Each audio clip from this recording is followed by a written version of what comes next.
Harold Wilson 1974-1976. Harold Wilson, born on March 11, 1916, was a prominent British politician who served as the Prime Minister of the United Kingdom twice, first from 1964 to 1970 and then again from 1974 to 1976. A member of the Labour Party, Wilson was known for his sharp intellect, wit, and pragmatic approach to politics. Prior to his premiership, Wilson had a distinguished academic career, obtaining a first-class degree in PPE, philosophy, politics, and economics from the University of Oxford. Wilson's leadership style was characterized by a blend of economic pragmatism and social reform. He was a key figure in shaping the modern Labour Party and played a pivotal role in the political landscape during the mid-20th century. As a leader, Wilson faced numerous challenges, from economic crises to shifting international dynamics, and his ability to navigate these challenges would define his legacy. The political landscape of 1974 was marked by a series of significant events that shaped the course of British politics. The general election in February of that year resulted in a hung parliament, leading to the formation of a minority Labour government under Wilson's leadership. The country was grappling with economic difficulties, including high inflation and unemployment, while social issues such as industrial disputes and a sense of political disillusionment were prevalent. Wilson's return to power in this context was a response to the demand for stability and effective governance. The mid-1970s represented a critical juncture in British history, where the nation sought leadership that could address the pressing challenges of the time and guide the country towards a more secure and prosperous future. Harold Wilson's political journey was a remarkable ascent marked by intellectual prowess and a commitment to public service. Beginning his political career as the Member of Parliament, MP, for Ormskirk in 1945, Wilson quickly rose through the ranks within the Labour Party. His talents were recognized, and by 1964, he assumed the role of Prime Minister for the first time, succeeding Sir Alec Douglas-Home.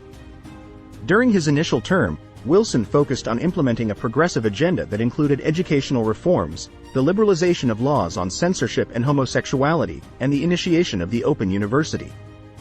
However, his first term faced challenges, including economic difficulties and questions about the country's global role. Despite these challenges, Wilson's resilience and adaptability allowed him to maintain a prominent position within the Labour Party and set the stage for his return to power in 1974. The period leading up to 1974 was characterized by a complex interplay of economic challenges and social transformations. The global economy was grappling with the aftermath of the oil crisis in 1973, which led to increased inflation and unemployment. In the United Kingdom, these economic pressures were further exacerbated by industrial disputes and a sense of discontent among the working class. Socially, the 1970s witnessed significant changes in attitudes towards gender roles, civil rights, and cultural norms. The rise of feminism, the emergence of youth counterculture, and debates over issues such as abortion and homosexuality were reshaping the fabric of British society. As Wilson assumed office in 1974, he inherited a nation at a crossroads, facing the urgent need for economic stability and grappling with the social consequences of rapid change. How Wilson navigated these challenges would come to define his second term as Prime Minister. Harold Wilson's political ideology was rooted in a pragmatic form of socialism that aimed to reconcile the principles of social justice with the practicalities of governing a modern, industrialized nation. As a key figure in the Labour Party, he sought to balance the interests of the working class with the need for a vibrant and competitive economy.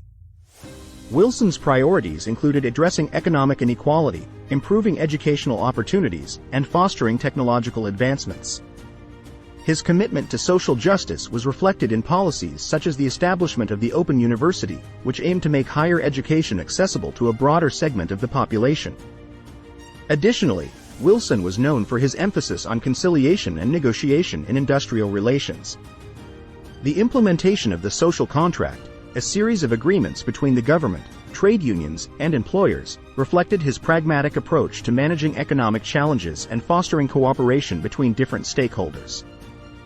The general election of February 1974 was a pivotal moment in British political history, driven by a confluence of factors that underscored the challenges facing the nation. The Conservative government, led by Prime Minister Edward Heath, called the snap election in an attempt to gain a popular mandate to confront the economic and social issues gripping the country. However, the election resulted in a hung parliament, with neither major party securing an outright majority. Several factors contributed to the indecisive outcome. The global economic downturn, symbolized by the 1973 oil crisis, had repercussions on the UK's economic stability, leading to rising inflation and unemployment. Social discontent and industrial strife were also prevalent, creating an atmosphere of uncertainty and dissatisfaction among the electorate.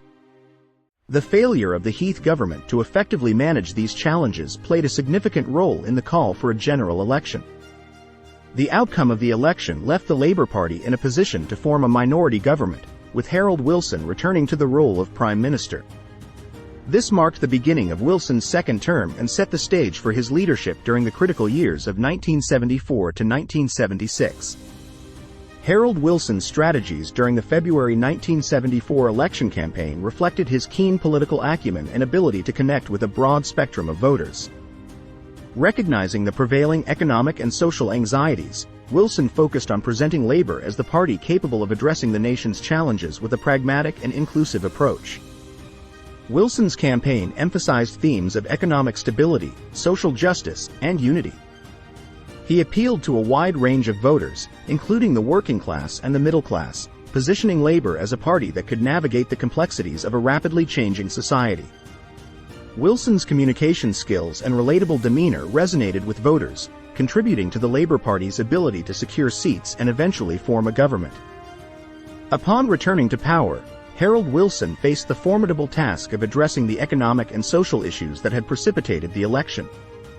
In the early days of his second term, Wilson's government implemented a series of policies aimed at stabilizing the economy and fostering social cohesion. One of the key initiatives was the social contract, a set of agreements between the government, trade unions, and employers. This voluntary agreement aimed to curb inflation by moderating wage demands and fostering cooperation between different stakeholders in the economy. The implementation of the social contract reflected Wilson's commitment to pragmatic solutions and his recognition of the importance of collaboration in addressing economic challenges. Additionally, Wilson's government introduced measures to tackle unemployment and boost economic growth. Initiatives such as regional development programs and increased public spending on infrastructure projects were part of the broader strategy to stimulate the economy and create jobs.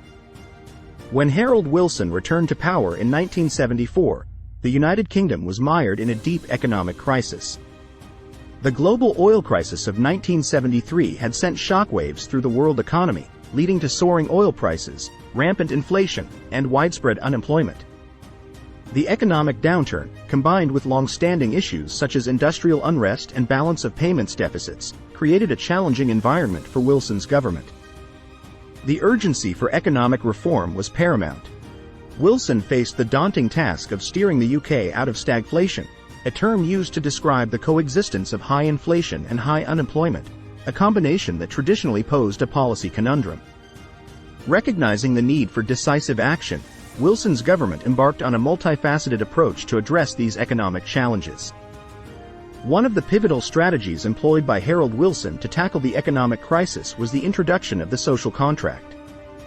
Launched in 1974, the social contract was a series of agreements between the government, trade unions, and employers aimed at achieving economic stabilization through voluntary wage restraint. The agreement called for moderation in wage demands in exchange for the government's commitment to policies fostering economic growth, job creation, and social welfare. Under the social contract, unions agreed to limit wage demands to help control inflation, and the government, in turn, committed to implementing measures to stimulate the economy and protect workers' interests. This collaborative approach was rooted in Wilson's belief in consensus politics and the need for cooperation among key stakeholders to address the economic challenges facing the nation. The introduction of the social contract generated a mixed reaction from the public and various political factions. On one hand, the agreement was seen as a pragmatic response to the economic crisis, an attempt to achieve a balance between the interests of workers, employers, and the government. It reflected Wilson's skill in navigating the complexities of coalition politics and his commitment to finding common ground among divergent groups. However, not everyone welcomed the social contract. Some critics argued that it did not go far enough in addressing the root causes of the economic challenges and that it placed an undue burden on workers through wage restraint. Additionally, there were concerns about the potential erosion of workers' bargaining power. The social contract had political consequences as well. While it helped stabilize the economy to some extent, it did not fully alleviate the economic pressures facing the country. Moreover, tensions within the Labour Party and among trade unions simmered, and disagreements over the effectiveness and fairness of the social contract persisted. Harold Wilson's approach to foreign policy during his second term as Prime Minister, 1974 to 1976, was characterized by pragmatism and a commitment to maintaining a balanced international stance. In the aftermath of the global oil crisis and against the backdrop of the Cold War, Wilson faced complex challenges that required adept diplomatic maneuvering. Non-aligned diplomacy. Wilson adhered to a policy of non-alignment, avoiding alignment with any single superpower bloc during the Cold War. This approach allowed the UK to maintain flexibility and engage in diplomatic initiatives that served its national interests without being bound by the ideological constraints of the Cold War. European Community relations. Wilson's government sought to strengthen ties with the European Economic Community, EEC, reflecting the growing importance of economic integration in Europe. In 1975, Wilson called for a referendum on Britain's membership in the EEC, and a majority of voters supported continued membership, indicating Wilson's recognition of the strategic importance of European relations. Global economic cooperation. Given the economic challenges at home, Wilson recognized the importance of international economic cooperation. He engaged in discussions with global leaders to explore avenues for economic collaboration, particularly in addressing the economic repercussions of the oil crisis and promoting stability in the international financial system. The oil crisis, 1973. The global oil crisis significantly impacted the geopolitical landscape. The Organization of the Petroleum Exporting Countries, OPEC, imposed an oil embargo, leading to skyrocketing oil prices and triggering an economic downturn worldwide. Wilson's government had to navigate the economic consequences of this crisis, both domestically and in international relations. Cold War dynamics. The mid-1970s were marked by ongoing Cold War tensions between the United States and the Soviet Union. Wilson's non-aligned stance allowed the UK to maintain diplomatic relations with both superpowers while actively participating in efforts to ease tensions, such as the Conference on Security and Cooperation in Europe, CSCE, in 1975. Rhodesian Bush War. Wilson's government grappled with the complexities of the Rhodesian Bush War, 1964 to 1979, which involved the struggle for majority rule in the British colony of Rhodesia. Wilson's diplomatic efforts focused on brokering a peaceful solution, and the Lancaster House Agreement in 1979 eventually paved the way for the establishment of the independent state of Zimbabwe. Pragmatism versus idealism. Wilson's foreign policy was often characterized by a pragmatic approach, balancing national interests with global realities. His commitment to non-alignment allowed the UK to play a mediating role in international affairs, demonstrating flexibility in response to changing geopolitical dynamics. Legacy in European relations. Wilson's decision to call a referendum on EEC membership demonstrated his responsiveness to public opinion. While the referendum result indicated support for continued membership, it also underscored the challenges of balancing national sovereignty with participation in a larger economic community. Contributions to global peace. Wilson's involvement in international conferences and efforts to ease Cold War tensions showcased the UK's commitment to global peace. The emphasis on diplomacy and dialogue aligned with Wilson's vision of a cooperative and non-confrontational international order. In a surprising turn of events, Harold Wilson, after serving as Prime Minister for the second time since 1974, announced his unexpected resignation on March 16, 1976. This decision caught many by surprise, including members of his own party and the British public. The sudden departure marked the end of an era in British politics and left a void in leadership that would soon be filled by James Callaghan, another prominent figure within the Labour Party. Health concerns. Wilson cited health reasons as a significant factor behind his resignation. Reports suggested that he was grappling with physical and mental fatigue, and the demands of the prime ministership had taken a toll on his well-being. The stress of leading the country during a period of economic challenges and global uncertainties likely contributed to his decision to step down. Political pressures. Wilson faced internal challenges within the Labour Party.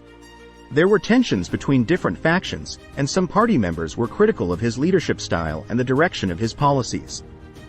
Wilson's resignation was, in part, an acknowledgement of the need for a new leader who could potentially unify the party and navigate its internal dynamics more effectively. Global and economic challenges. The mid-1970s were marked by ongoing economic challenges, both domestically and globally. The aftermath of the oil crisis continued to impact the UK, and addressing these economic issues required strong and focused leadership. Wilson's decision to step down may have been influenced by a belief that a fresh perspective and new leadership would better position the country to overcome these challenges. Harold Wilson's legacy in British political history is multifaceted and complex. His impact extends beyond the specific policies implemented during his tenure to encompass a broader influence on the Labour Party, the political landscape of the United Kingdom, and the ongoing discussions about the nation's role in global affairs. Wilson's legacy is a reflection of the challenges and opportunities inherent in political leadership. His ability to navigate the intricate web of economic, social, and international issues showcases the complexities of governance during a transformative period. As the United Kingdom continues to grapple with evolving political landscapes, the legacy of Harold Wilson serves as a reminder of the enduring importance of pragmatic leadership, political consensus, and the need for adaptability in the face of change. In conclusion, Harold Wilson's contributions have left an indelible mark on the fabric of British politics, and his legacy serves as a rich source for reflection on the dynamics of leadership, the intricacies of policy implementation, and the ever-evolving nature of the United Kingdom's political journey. Thank you for watching this video. If you found it informative, please like, comment, and subscribe to the channel for more content like this in the future.